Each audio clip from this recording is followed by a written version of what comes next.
Boa noite, pessoal. Tudo bem? Eu sou Ronaldo Monteiro e este é o programa Amplie Sua Consciência. É um patrocínio da fabricadeempresas.com, uma consultoria empresarial e digital para transformar o seu sonho de empreender negócios. E fabricadeempresas.com você pode acessar a qualquer momento, vai ter todas as informações nesse endereço. Bem, essa noite entrevistarei a Virgínia Gaia, astróloga, taróloga, coach, estudiosa da mitologia e religião comparada há mais de 15 anos. Tem um quadro no programa A Tarde é Show, com Nani Venâncio, na Rede Brasil de televisão, e leva o conhecimento que acumulou nas ciências herméticas para os mais diversos públicos. O tema de hoje é sexualidade e espiritualidade. Boa noite, Virgínia, tudo bem? Seja bem-vinda. Boa noite, Ronaldo. Tudo bem? Muito prazer. Agradecer imensamente o seu convite, dar boa noite aqui para as pessoas nos assistindo. Boa noite para todo mundo. Obrigada pelo convite, amei a oportunidade. E vamos que vamos, né? Acho que tem muito assunto aí para a gente falar. Excelente, Virgínia. Então, a gente agradece mais uma vez a audiência dos nossos internautas, né? Porque o tema de hoje realmente é muito interessante e vamos ver também, né, qual é a reação do público, o que a gente pode esclarecer sobre esse tema, tá bom? Então, a gente vai começar o seguinte. Nessa questão da sociedade patriarcal, né, principalmente a cultura judaico-cristã, trata a sexualidade com muitos tabus, não é verdade? Como se o sexo fosse apenas para a procriação. Mas já houve um tempo em que a sexualidade era vista de uma outra forma. É isso mesmo, Virgínia?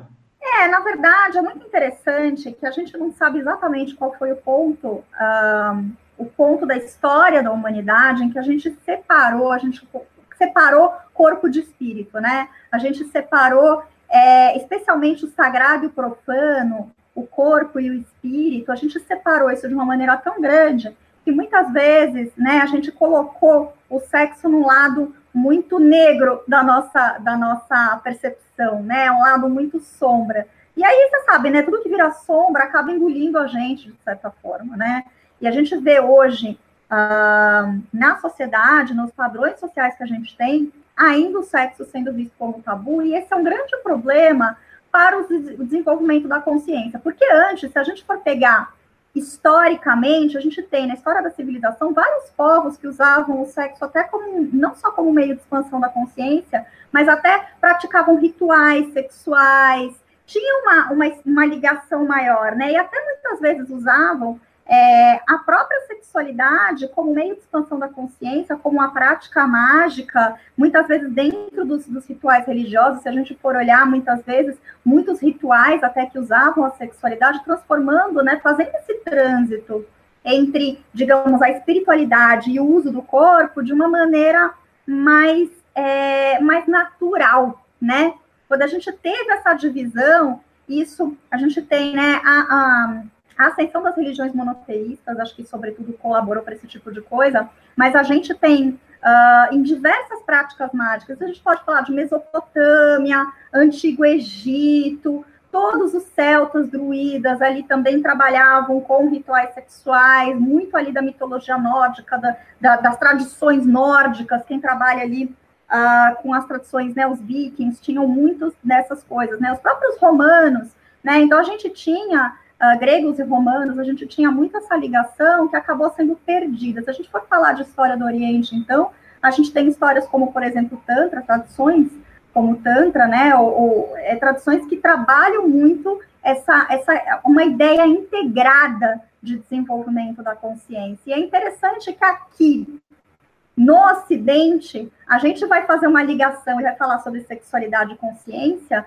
há pouco mais de 100 anos atrás, com a criação da psicanálise, né? Com o advento da psicanálise, né? O conceito psicanalítico de inconsciente, as ideias de Sigmund Freud, que vai falar que o inconsciente é a morada da energia sexual que a gente reprime, né? Mas é interessante que numa linguagem muito mais holística, muito mais mágica, a gente tem isso em diversas tradições e que vão falar, né, muito da necessidade de você trabalhar a questão as questões sensoriais, o corpo, a sexualidade como um meio que você integra corpo e espírito, expansão da consciência, né?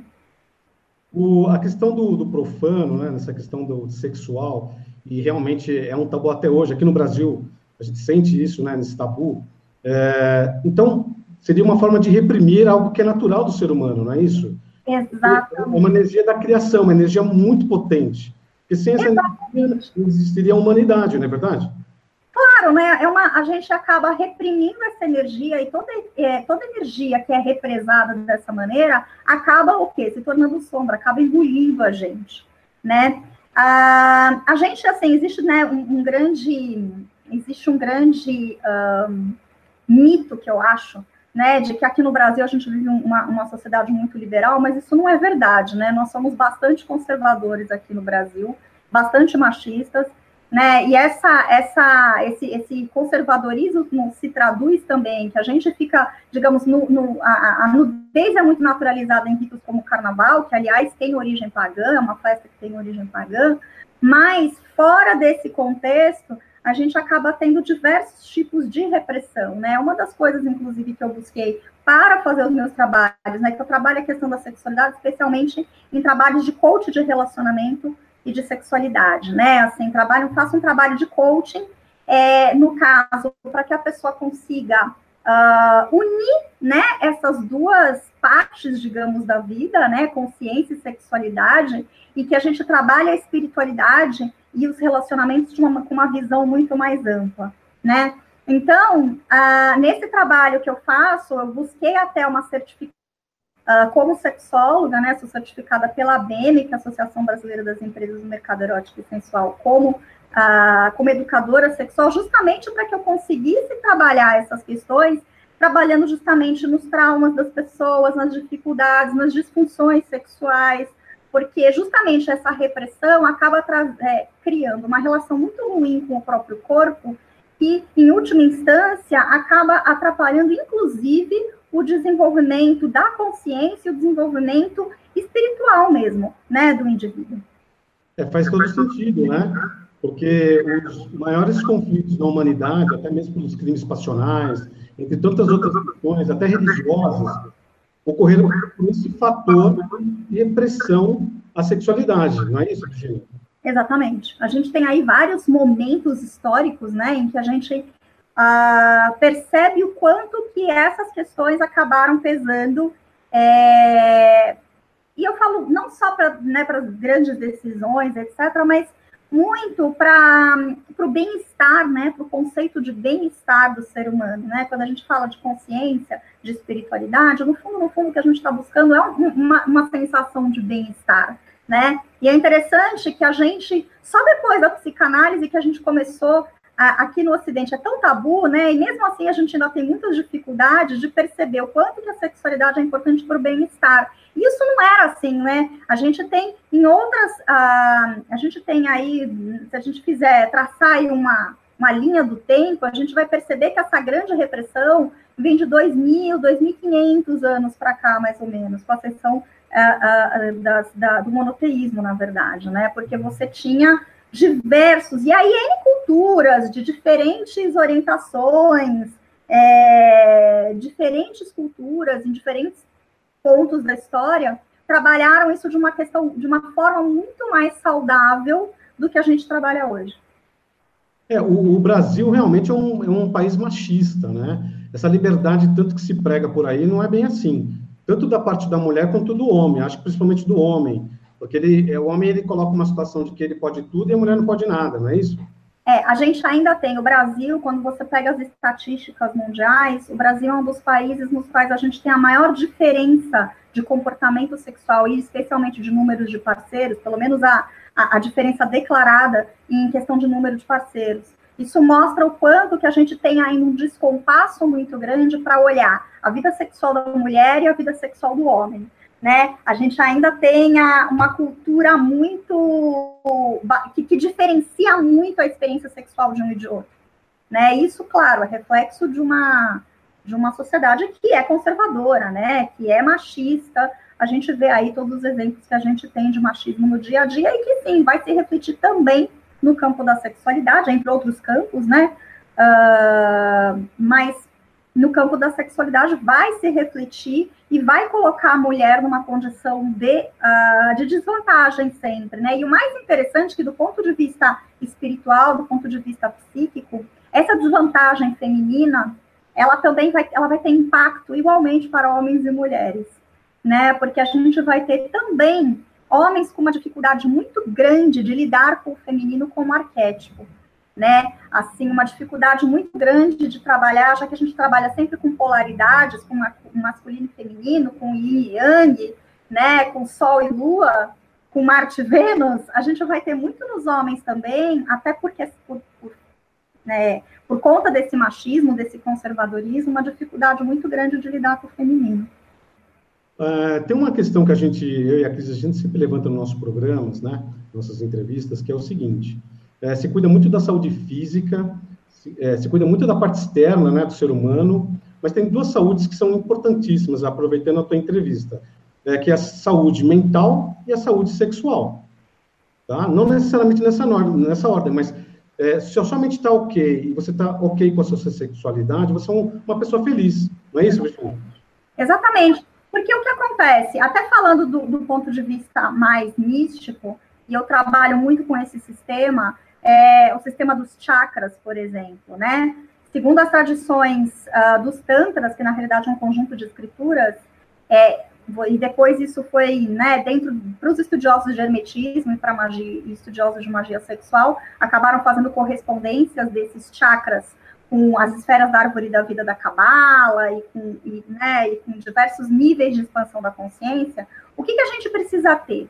A gente tem, no nosso corpo, nós temos os chakras, que são pontos de energia, que precisam ter um fluxo constante de energia. E essa energia, ela é energia vital, ao mesmo tempo energia sexual, né? É muito interessante porque Freud foi chamar isso, né, de libido, mas dentro dos tantras, e a gente está falando de uma tradição que é mais ou menos 3.000 a.C., que você começa a ter os registros, isso, né, é o mesmo fundamento das técnicas de yoga, é o mesmo fundamento de outras tradições também ligadas ao hinduísmo, ao taoísmo, esse fundamento de que você tem esses chakras, que são pontos de energia, por onde circula a Kundalini, que é a energia vital, que é sexual, né? Então, quando a gente fala de uma sexualidade bem resolvida, o conceito não é simplesmente, não é só ter mais prazer, né? Mas é o prazer como base para um bem-estar maior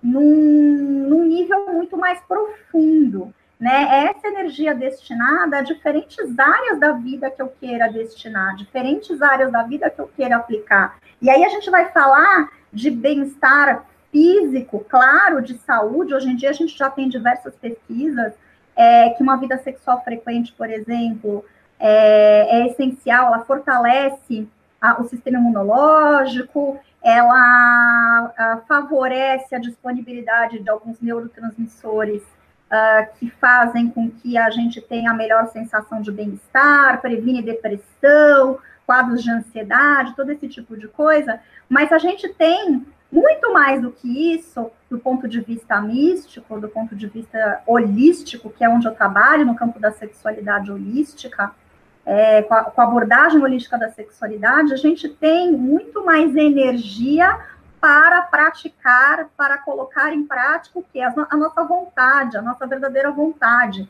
né? O que os ocultistas chamam de verdadeira vontade, né? Aqui a gente acaba tendo muito mais a capacidade de transformar a realidade de acordo com a nossa vontade, de transformar e viver a realidade, né? Então, assim, é uma noção de bem-estar num nível muito maior, né? Além da gente ter um sistema imunológico fortalecido, que, claro, vai fazer bem para a nossa saúde, além da gente ter uma saúde psíquica melhor, né? Com prevenindo depressão, diversas doenças, também mais energia, mais magnetismo, mais força, para que a gente consiga realizar a nossa missão, né? Realizar aquilo que a gente tem que realizar aqui nesse plano, digamos, nessa vida, nessa passagem por aqui que a gente está, né?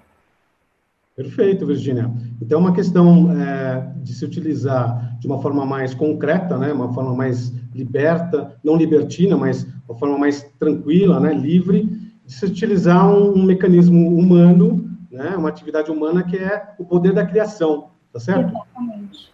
Esses estudos que você realizou, enfim, todo esse seu conhecimento, mas como isso influenciou a forma como que a sociedade, né, ou dentro do seu trabalho, enxerga a sexualidade atualmente? Você acha que hoje tá mais equilibrado, o pessoal entende mais dessa parte? Como é que é isso? Ah, com certeza. Eu acho que assim, a gente vem caminhando, a gente está assim, estamos no meio de um processo histórico que eu acho que muita coisa ainda tem que acontecer, ainda tem que melhorar, mas com certeza a gente melhorou muito nos últimos anos, tá? Eu acho que assim, da revolução sexual para cá, a gente, né, quando a gente fala ali da criação da pílula, né, de todos os movimentos feministas, a gente vem, né, então a gente vem num desenvolver, né, eu mesmo citei aqui, quando a gente teve a psicanálise, os conceitos da psicologia moderna, a gente realmente vem num crescente. Agora, tem uma coisa muito interessante que eu tenho percebido, é que assim, a gente está num momento histórico que é interessante, muito se fala sobre sexo, né? As pessoas conversam sobre sexualidade, conversam sobre sexo, a gente fala na mesa do bar, a gente troca ideia com todo mundo, a gente distribui, dá risada com os amigos das coisas com muito mais naturalidade, mas ainda falta esse diálogo, esse entrosamento na vida íntima das pessoas, né? Ainda falta aquele espaço da intimidade onde eu vou construir uma relação com mais desejo e com mais amor, com as duas coisas, né? Que as duas coisas são opostos que se complementam, com o meu parceiro, ou com os meus parceiros, ou com a minha parceira, ou as minhas parceiras, né? Assim, que eu vou construir isso melhor na intimidade, né? De uma maneira que seja saudável. A gente ainda tem muita dificuldade de conversar com o parceiro sobre isso, de falar o que gosta, de comunicar o que gosta, de viver isso bem, de num momento de conquista, no momento de sedução, na prática, no relacionamento, no dia a dia, isso ainda ser um ponto de dificuldade nas relações afetivas. Quer dizer, nós ainda temos muitos filtros, né? A gente bloqueia muitas coisas, não é isso? Sim. A gente ainda bloqueia, a gente ainda tem medo do parceiro, a gente ainda tem muitas questões de insegurança, né? Eu acho que talvez, assim, o maior problema, né, quando a gente for pensando aí no caso das disfunções sexuais, né, aí entra, né, o conhecimento da sexologia, a gente tem a principal questão entre as mulheres seria a falta de desejo, né, seria o principal problema hoje entre as mulheres, e entre os homens, a ansiedade que vai gerar ou disfunção erétil ou ejaculação precoce, ou as duas coisas juntas, né? Então, assim, a gente vai ter... quando a gente vai ver os problemas das pessoas, assim, na prática, a gente vai perceber que ainda falta muito, ainda é muita expectativa do outro. Porque a falta, a dificuldade da mulher com o desejo, com o orgasmo, com o prazer, ainda está muito... Ela acontece muito em função do que das pressões sociais, por ela não ser uma mulher, por ela não poder, ela não pode ser uma mulher muito desejosa, né? Ela não pode ser uma mulher muito quente. O que vão pensar de mim? Os problemas dela ainda funcionam muito com base na expectativa, o que o meu parceiro vai esperar de mim, o que o meu parceiro vai pensar e o que a sociedade vai pensar. E dos homens também. A gente ainda tem, né? Quando a gente tem esses problemas todos com a ansiedade por conta da performance, a gente está colocando toda uma carga social que existe em cima do homem de que ele tem que ser infalível, ele tem que ser perfeito, ele tem que ser assim para ele ser homem de verdade, né? Então, esse tipo de pressão também acontece, né? Esse quadro acontece em função da pressão social e da pressão da expectativa do outro, né? Porque eu não posso frustrar, eu não posso mostrar para ela as minhas fraquezas, eu não posso mostrar para ela que eu tenho algumas dúvidas, algumas questões comigo. Então, a gente ainda tem a pressão social, acho que ainda é o maior problema que a gente tem quando a gente está falando de sexualidade. E se a gente leva isso para um nível mais, para um nível holístico, com uma abordagem mais holística, a gente vai perceber que é o indivíduo tendo que olhar para si mesmo e de perguntar o que efetivamente eu quero de uma relação, o que eu quero da minha vida afetiva, da minha vida sexual. Será que eu quero ter uma relação monogâmica, uma relação aberta? Será que eu quero, né? Como é que eu lido? Será, né? A gente hoje tem tantos rótulos, heterossexual, homossexual, a gente ainda tem uma necessidade de caber dentro de uma caixinha e que o outro tem que aprovar dentro da, né? O que a gente está fazendo dentro de uma caixinha, e isso acaba tirando muito da magia mesmo que existe no encontro afetivo, né? Se a gente for olhar dentro de arcanos do tarô, por exemplo, né, a carta dos enamorados, que é uma carta com um significado muito profundo, ela fala da escolha afetiva como uma forma de encontro de um oposto complementar para alimentar a minha energia em direção, né, ao que o hermetismo, ao que o ocultismo vai chamar de grande obra, né? Então a gente tem todo um processo mágico que acaba ficando interrompido muito por conta de padrões sociais, que todo mundo tem algum nível de padrão, mas que são alguns que são excessivos, que a gente não precisava ter, ou que talvez, mesmo que a gente tenha a expectativa do outro que tenha segurança, é uma questão mais de saber lidar com isso, de maneira mais natural, conversar, ter diálogo, falar sobre tudo isso. Poxa, uma pessoa que está dividindo a sua intimidade, você não consegue conversar sobre seus desejos, né? Mas a gente ainda tem essas dificuldades. Ô, Virginia, então, quer dizer, de um lado, o homem tem que ser forte, tem que mostrar a sua masculinidade, né, de uma forma declarada. Do outro lado, a mulher tem que reservar, tem que ficar mais na dela, para demonstrar o toque sexual. Então, isso contrasta isso aí, no seu lado, que é pressionado pela questão social, não é isso? Sim, a gente ainda vive isso. É interessante, porque quando a gente fala no Tantra e na magia sexual, né, magia sexual é o nome que a gente dá para os estudos, para a incorporação desses estudos sobre o Tantra, especialmente, sobre dentro de um linguajar e nos estudos ocultistas do Ocidente. É interessante que a gente sempre vai trabalhar com polaridades, né? Magia sexual é trabalhar feminino e masculino como polaridade o tempo inteiro. Mas é interessante que as pessoas fazem uma confusão muito grande das polaridades com o que a gente chama de estereótipos de gênero, né? E eu vejo assim, não só o público em geral, as pessoas em geral, mas até no meio ocultista a gente tem uma dificuldade muito grande. Eu vejo de muitas pessoas de entender que, assim, masculino e feminino é algo que todos nós temos dentro de nós mesmos, né? E que a gente tem essas duas polaridades que precisam o quê? Estar sendo trabalhadas em harmonia. Isso independente independente de homens, mulheres, trans, independente de orientação sexual, a gente tem masculino e feminino dentro da gente. Só que o que acontece? A gente transforma, talvez por conta sexual que a gente teve, a gente meio que transformou esse conceito de polaridades no que a gente chama de estereótipo de gênero, né?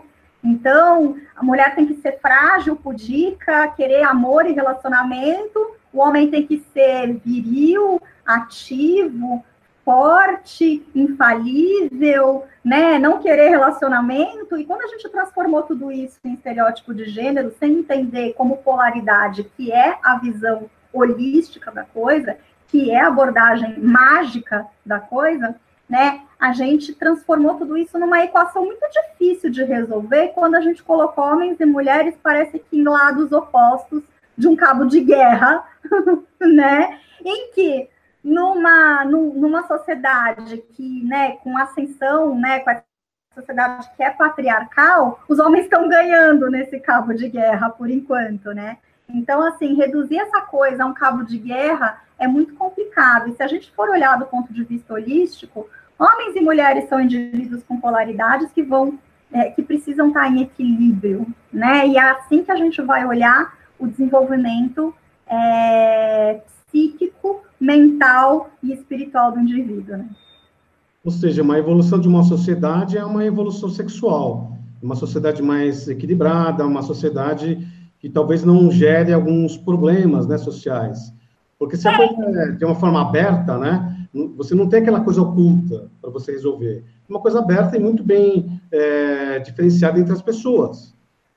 É muito interessante, porque eu tenho uma referência legal, assim, de falar, porque, assim, vamos pegar um exemplo de um livro, tem uma autora que eu acho bastante interessante, polêmica, nem tudo eu concordo com ela, mas que é interessante, que é a Camille Paglia. Ela tem um livro chamado Personas Sexuais, que ela fala justamente sobre feminismo, o arquétipo do feminino e o paganismo, e a evolução disso ao longo da história da humanidade, fazendo uma leitura bem interessante. E eu gosto, assim, o termo de personas sexuais, porque o conceito de que nós somos indivíduos e personas que temos o sexo dentro da gente e a sexualidade da gente, é algo que precisa ser entendido para que a gente perceba, para que, enquanto sociedade, nós tenhamos uma sociedade composta por pessoas que são sexuais em sua essência. Isso é uma coisa que, acho que a dificuldade que a gente tem de lidar com o sexo acaba refletindo numa sociedade que é mais agressiva, que é mais fria, que falta amor, que falta uma série de coisas, né? Justamente por a gente ter essa energia, esse esforço o esforço de reprimir o lado sexual, muitas vezes vai fazer a gente direcionar essa energia para outras esferas. Uma outra coisa também que a Camille fala, que eu acho bastante interessante, é que ela diz que sexo é daimônico, no sentido do daimon, lá dos antigos gregos, né? Quando ela vai falar o conceito de daimon.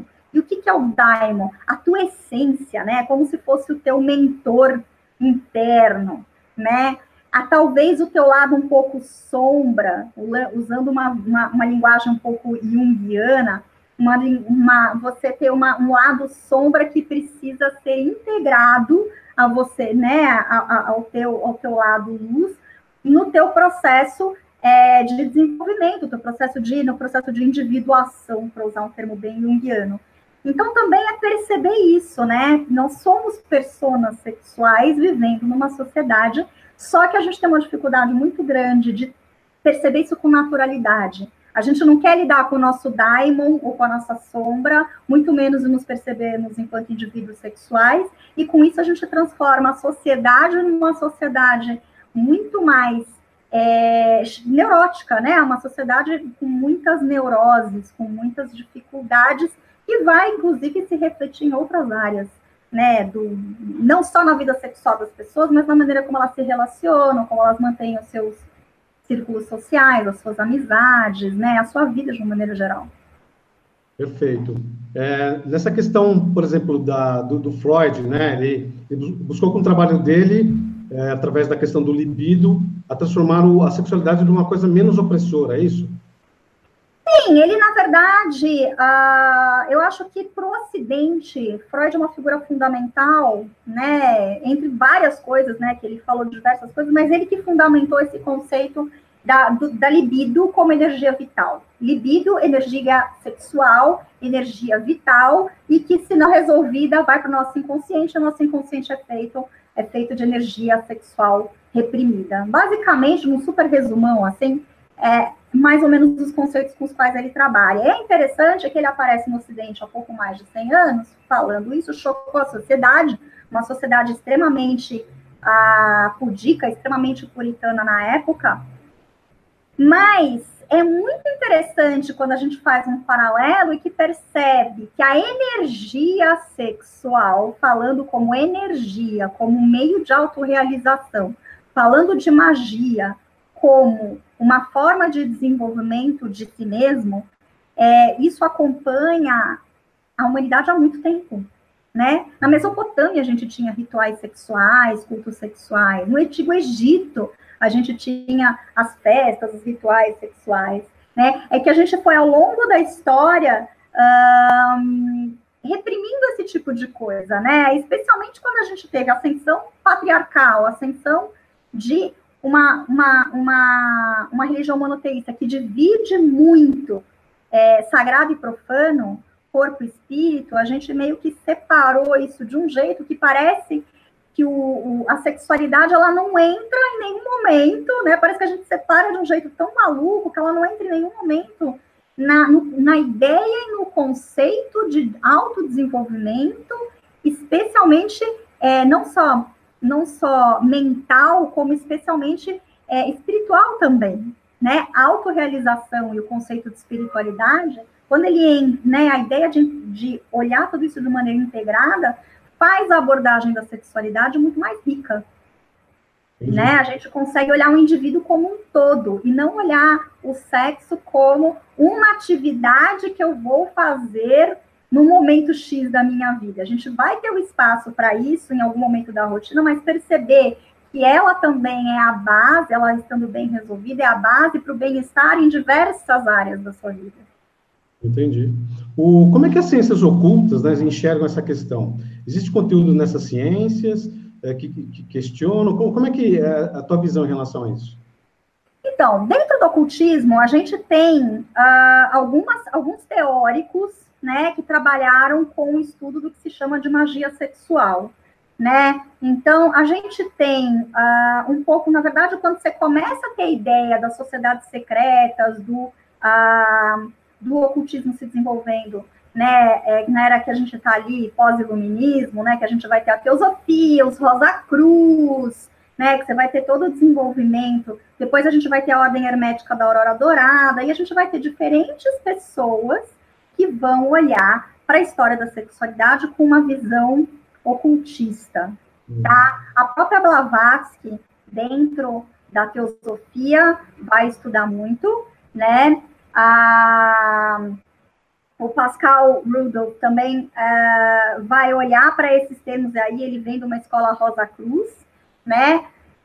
A gente tem depois, dentro da Golden Dawn, alguns autores que flertaram com isso, que também desenvolveram, e depois a gente tem também, acho que alguém que falou mesmo, que criou um sistema mágico baseado em magia sexual, foi o Aleister Crowley, que é um ocultista controverso, mas bastante respeitado, ainda que ele tenha algumas coisas ainda que a gente deva questionar e revisar. Ele é um cara fundamental na história da abordagem holística da sexualidade, quando ele fala muito da fusão, né, da busca da grande obra, né, que seria a autorrealização, por meio da fusão de polaridades e o uso da energia sexual, da magia sexual. E é muito interessante que esse pessoal, quando a gente vem ali da Rosacruz, da teosofia, quando a gente vem nessas escolas, é muito interessante que o conceito que eles vão usar e que eles vão fazer estudo de magia sexual fazendo referência aos signos do zodíaco, as próprias cartas do tarô, porque você tem... É muito interessante que o tarô, especialmente o Crowley, ele fez isso de uma maneira bastante literal com o tarô de Tote, mas a gente tem, dentro do tarô, toda uma ideia de alquimia nas diferentes lâminas do tarô, e que a gente vai falar de estágios de desenvolvimento da consciência, que são também estágios de desenvolvimento da sexualidade, que por sua vez estão nas lâminas do tarô, que são numeradas e que tem uma sequência, e que isso também se reflete quando na sexologia a gente vai estudar as fases do desejo sexual, a gente vai ter um conceito muito parecido. Agora, a gente tem que pensar que tem uma diferença de muitos anos de quando o pessoal lá atrás estava estudando isso dentro do ocultismo, até que a gente tem o Alfred Kinsey, que seria, digamos, o precursor dos estudos de sexualidade, né? E depois a gente teve a Ellen Kaplan falando das fases do desenvolvimento e da resposta sexual humana. Quando a gente compara as duas coisas e vê que elas funcionam muito bem, a analogia de uma com a outra é muito coerente, é muito interessante que a gente também tem uma distância muito grande temporal nisso, né? Então, mais uma vez, a gente vai ter o conhecimento místico e holístico caminhando junto com o que hoje a ciência está mostrando para a gente que tem fundamento. Então, com a diferença é que a gente não vai isolar isso como uma resposta fisiológica do corpo, a gente vai perceber que isso também é energia, e que isso também tem que ser abordado de uma maneira mais integral. Essa é a ideia do holístico, né, do integral. Essa parte que você fala do integral, ela é bastante importante, né? Porque a gente vive, né, aqui na Terra, sempre separando as coisas, né? A dualidade. Então, é o certo, é o errado, é a luz, é a sombra e assim por diante. Então, a gente trabalha muito essa questão durante a nossa vida inteira. E a saúde, ela vai começar com o despertar consciencial que está envolvido tanto a saúde mental como a sexual. Pelo menos essa é a nossa visão, né? Sim, sim, é porque as coisas não estão muito integradas. É uma coisa interessante, porque, assim, quem que era o sexólogo da antiguidade, quem que era o psicólogo, quem que era o médico, quem que era o ginecologista, no fundo, você tinha, assim, a ideia do guru, o curandeiro, o mago, enfim, os diferentes nomes que a gente dá, eles juntavam um sem número de especialidades hoje que acabam lidando com a sexualidade de uma maneira ou outra. É muito interessante, porque muitas vezes eu sou contratada para palestrar, já fui contratada para palestrar para médicos, para ginecologistas, assim, né, psicólogos também, faço muita palestra, chá de lingerie para esses públicos, e é muito interessante que, assim, muitas vezes eles vão ter uma visão até mais profunda, né, do ponto de vista médico, fisiológico, etc., mas falta todo um conhecimento, né, que eles muitas vezes não têm. A gente desmembrou, né? Então, assim, quando a gente for ver que a gente tem psiquiatra, psicólogo, ginecologista, e até para você pensar, por exemplo, se a gente for pensar, até o fisioterapeuta, os casos de vaginismo, por exemplo, que é uma contratura violenta da musculatura circunvaginal que impede a penetração, por exemplo, isso é tratado por fisioterapeuta, né? Então, assim, a gente tem e é uma questão sexual também, a gente tem o conceito de sexualidade hoje em um sem número de especialidades e que muitas vezes a pessoa não tem esse espaço ou esse profissional que vai realmente fazer uma abordagem holística. Holística que, assim, é olhar corpo, mente e espírito. E, claro, quando eu sinto que tem alguma necessidade específica que é orgânica, aí eu encaminho para os especialistas, né? Eu também trabalho muito com a indicação de outros profissionais. Quando a pessoa precisa de fisioterapia, eu indico fisioterapeuta. Quando eu percebo que ela precisa tomar alguma medicação, encaminho para o médico, né? Mas, assim, a ideia é justamente fazer esse 360 graus, dar essa volta e conseguir levar um trabalho que vai olhar essa pessoa como um todo e não como um pedacinho. Eu não vou olhar ela como um órgão sexual. Eu vou olhar ela como uma pessoa que tem um indivíduo em busca de autorrealização e bem-estar. Né? Ou seja, Virginia, existe uma inter-relação dessas partes fragmentadas, né? A medicina, ela procura resolver o que tem de resultado, mas não na fonte, né? Então, eu não toco mal no corpo, mas de repente foi sexual, né? Não sei. Exato, porque, assim, muitas vezes, assim, a maior parte das disfunções, das dificuldades sexuais, ou mesmo dos problemas relacionais, eles têm origem psíquica, né? Eles têm a maior parte. Existem casos, sim, que você precisa ter uma intervenção orgânica, né, fisiológica, médica, né? Mas, assim, boa parte funciona dentro do lado psíquico, então a gente não pode dissociar também, quando a gente está falando de bem-estar psíquico, a gente também está falando de espiritualidade, porque espiritualidade é um conceito amplo, né? Ele não é exatamente somente você uma igreja, uma instituição, ou que seja.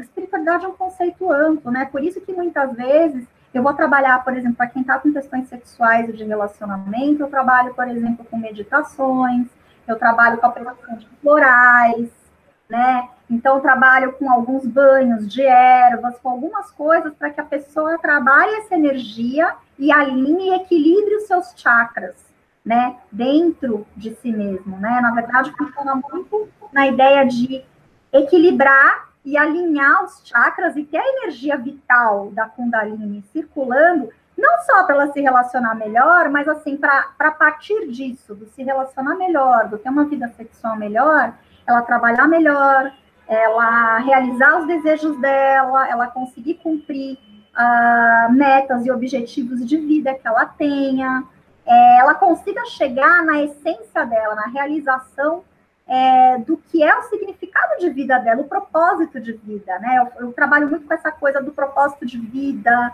né? A ideia de que existe um santo graal dentro da gente e que a gente tem que buscar isso como um propósito de vida. Tudo isso que você está nos, né, dando uma elucidação, eu acho muito bacana, significa que futuramente esses assuntos serão mais abertos, a gente vai ter um maior equilíbrio entre toda essa parte da medicina, toda a parte do corpo, das ações integrais em relação à saúde do ser humano, né? Que, de novo, a saúde mental e sexual, elas tendo isso, estando ok, a vida vai fluir melhor, né? A concentração da pessoa, o atingimento de metas que você comentou. Então, isso vai melhorar bastante o aspecto da sociedade humana.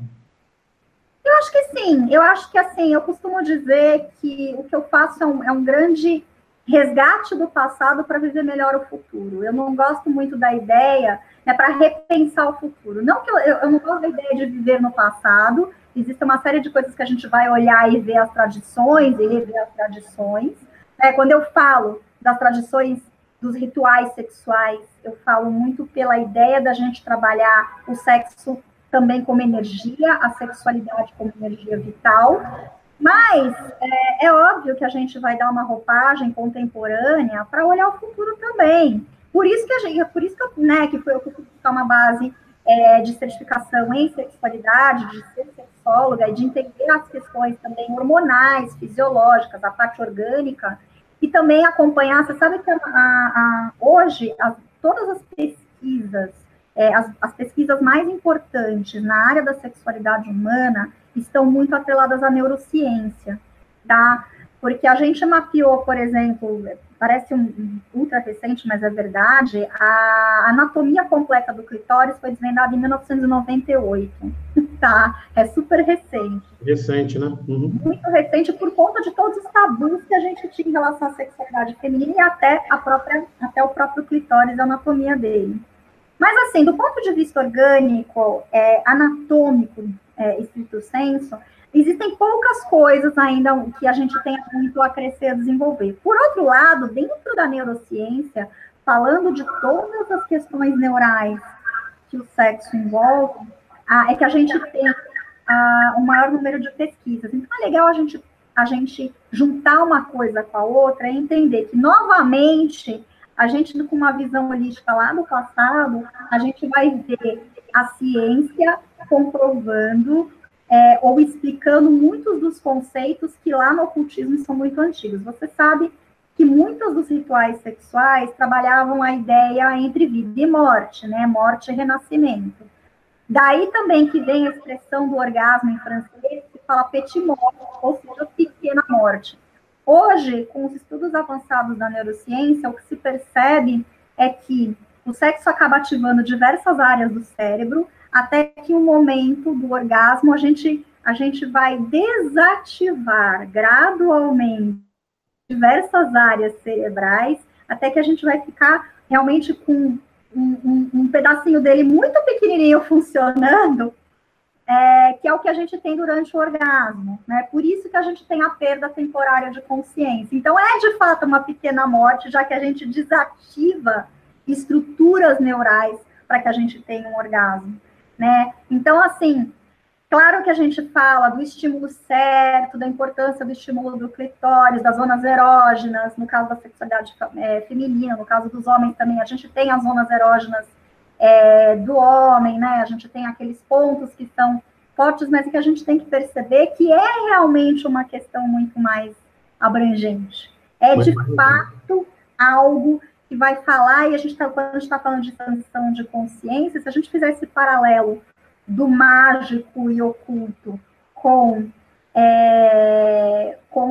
a parte fisiológica e neural, a gente vai entender que a coisa é integrada mesmo. O resgate do sagrado feminino, né, que tem crescido atualmente, ele colabora para que a sexualidade seja vista de uma forma mais holística, também possibilita essa integração com o divino? Sim, sem dúvida. O que acontece? A gente entender o sagrado feminino como uma coisa mais ampla, né? Aí entra muito no lado também da dificuldade que a gente teve com o feminino, né? Já há algum tempo na história da humanidade. Então, o que acontece? Entender o feminino e a sacralidade do feminino em complemento a uma sacralidade masculina, com valores femininos e masculinos em equilíbrio, é fundamental, né, para a gente continuar caminhando nesse processo histórico que a gente está, de libertação e de melhor resolução das questões sexuais. É uma coisa interessante porque isso acontece, esse resgate do sagrado feminino, dos conceitos da deusa em complemento a um deus, né, que a gente vai ter ali polaridade masculino e feminino, ele acontece junto com movimentos sociais importantes, como o feminismo, como a revolução sexual, que a gente falou agora há pouco, né? Então, quando a gente passa a olhar também o feminino como sagrado, que está num pé de igualdade com o masculino, e a gente consegue integrar essas duas polaridades, a gente vai perceber que a gente tem essas polaridades dentro da gente e que elas precisam ser integradas para um desenvolvimento psíquico e espiritual amplo. Bacana, bacana. Você acredita que é possível romper com os dogmas e tabus que ainda imperam nas sociedades contemporâneas, principalmente no tocante à mulher? Eu acho que sim. Eu acho que a gente está num processo histórico que a gente ainda está caminhando, tem muita coisa ainda para acontecer, mas eu acho que sim. Eu acho que a gente já evoluiu em muita coisa, né? Eu acho que é um processo natural que a gente volte, pense, repense, avalie, veja aquilo que também eu acho que, assim, hoje o feminismo é um movimento que tem milhares de caras e de faces, ele tem milhares de vertentes. Eu acho super importante que haja esse diálogo interno dentro do feminismo, que tem, assim, acho super bacana que tem um feminismo, né, você sempre vai ter um feminismo para chamar de seu, mesmo que você não concorde com algumas coisas, você vai ter alguma linha de feminismo que é interessante, né, e que você pode abraçar para chamar de seu. E eu acho super saudável que exista essa conversa, até para que sejam algumas coisas revistas, trabalhadas e mais amadurecidas, eu acho. Mas eu sempre acho saudável que exista esse debate, e acho que sim, eu acho que é possível sim, né? Agora, tem uma coisa que é interessante, né? Se a gente for colocar a mulher sempre assim, a gente tem uma dificuldade de lidar com o intuitivo, com o feminino, com o lado sombra, né? E do ponto de vista, vamos falar da psicanálise de novo, né? Freud falava muito da questão da amamentação, da ligação do feto com a mãe, por conta do estímulo que você tem, essa relação muito atávica, de certa forma, né? Que você tem de mãe e filho, que é difícil romper esse cordão umbilical, a relação com a mãe é muito forte mesmo. Então, assim, talvez seja mais desafiador mesmo lidar com o feminino do que o masculino, mas eu acredito sim que vai chegar um momento em que a gente vai conseguir lidar com isso de uma maneira mais natural. Esse processo já está acontecendo, né? Pelo que a gente vê pela televisão, talvez não seja o melhor exemplo, mas eu acho que isso também é um processo que já está acontecendo no dia a dia. O que você acha?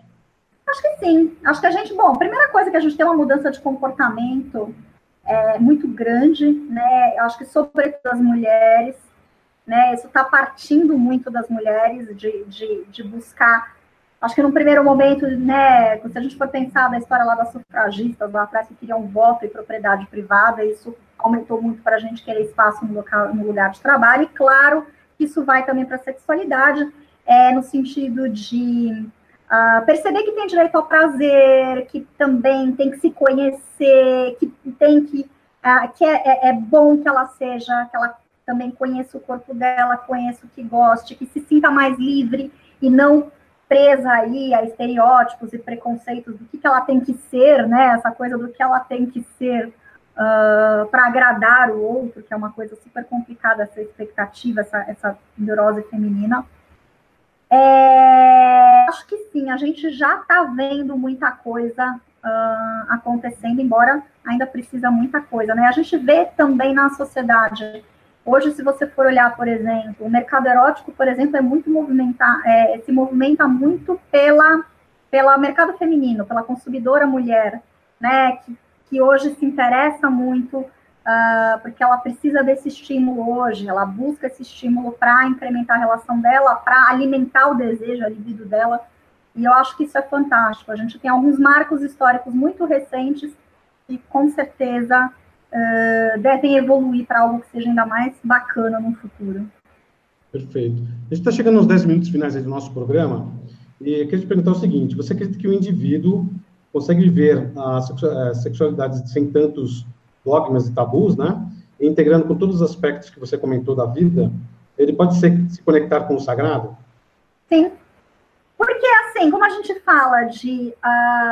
primeiro porque, assim, a gente fala de estados alterados de consciência. Esse é um conceito do Tantra, dos estados alterados de consciência. Então, o sexo é uma forma, talvez uma das mais potentes, da gente experimentar estados alterados de consciência. E isso te coloca em conexão com o seu sagrado interno e com o seu autoconhecimento, né? É muito louco porque, assim, a magia sexual vai ter muito essa visão de que o sagrado é se conectar a um sagrado interno que vai te conectar ao universo de uma maneira ampla, né? Então, acho que, assim, isso, com certeza, a gente faz...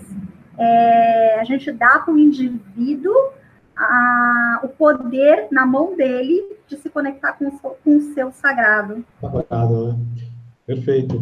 E, para fechar a nossa entrevista, Virginia, qual mensagem que você dá para os nossos internautas? Na verdade, assim, olha, a mensagem que eu dou para as pessoas, no geral, assim, primeira coisa, se conheçam, tá? Busquem conteúdo.